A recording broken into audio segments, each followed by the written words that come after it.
Welcome to ask me అమ్మమ్మ servings kitchen made ఈటబుల్స్కి స్వాగతం. Hello అండి, ఇవాళ మనం కొబ్బరి పాలతో బిర్యానీ ఎలా చేయాలో నేర్చుకుందాం. ఇది ఎప్పుడూ మనం తినే బిర్యానీ లాంటిది కాదండి, దీనికి ఒక స్పెషల్ టేస్ట్ ఉంటుంది. దీనికి కావాల్సిన పదార్థాలు మనం ఇప్పుడు చూద్దాం. ముందు మనం కొబ్బరి పాలు ఎలా చేయాలో చూద్దాం. కొబ్బరిని చిన్న ముక్కలుగా కట్ చేసుకుని మిక్సీ జార్లో వేసి కొంచెం వాటర్ యాడ్ చేసి ఈ విధంగా మిక్సీ వేసుకోవాలి. ఇలా మిక్సీ వేసుకున్న దాన్ని ఒక క్లాత్లోకి తీసి వడకడితే కొబ్బరి పాలు వస్తాయి.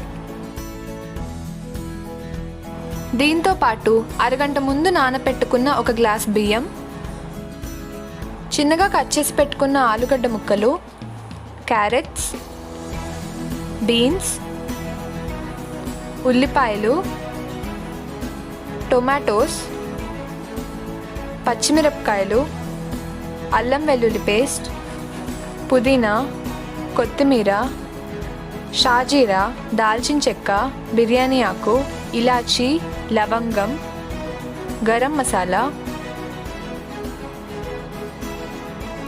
ఉప్పు, అలాగే నెయ్యి. ఇప్పుడు తయారీ విధానంలోకి వెళ్ళిపోదాం.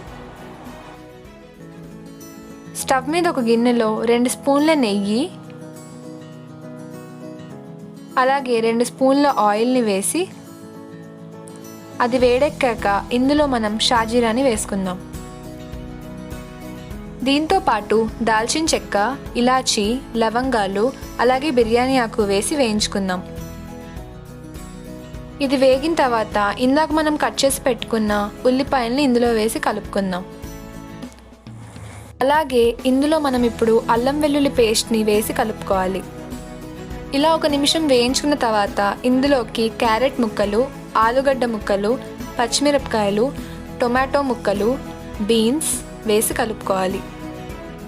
ఈ వెజిటేబుల్స్ అన్నీ 2 నిమిషాలు బాగా వేగాక ఇందులోకి మనం 2 గ్లాసుల కొబ్బరి పాలని వేసి కలుపుకోవాలి.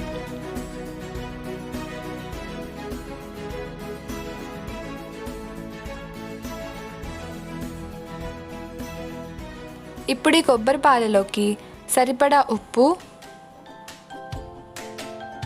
కారం, అలాగే గరం మసాలా వేసి కలుపుకోవాలి.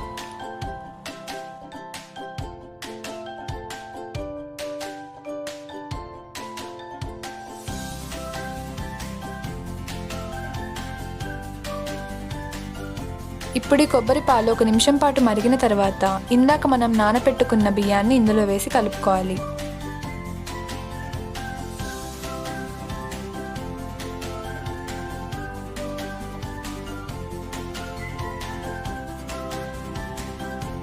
ఇప్పుడు ఇందులోకి మనం పుదీనా, కొత్తిమీర వేసుకుని కలిపాక దీన్ని మనం ఇప్పుడు రైస్ కుక్కర్లో పెట్టుకుందాం.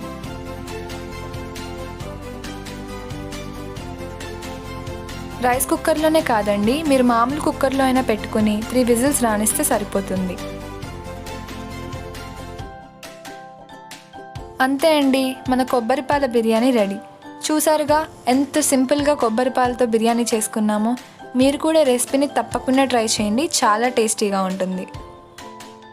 ఈ వీడియో మీకు నచ్చినట్లయితే లైక్ చేయండి, కమెంట్ చేయండి, అలాగే మా ఛానల్ని సబ్స్క్రైబ్ చేయండి. Thanks for watching.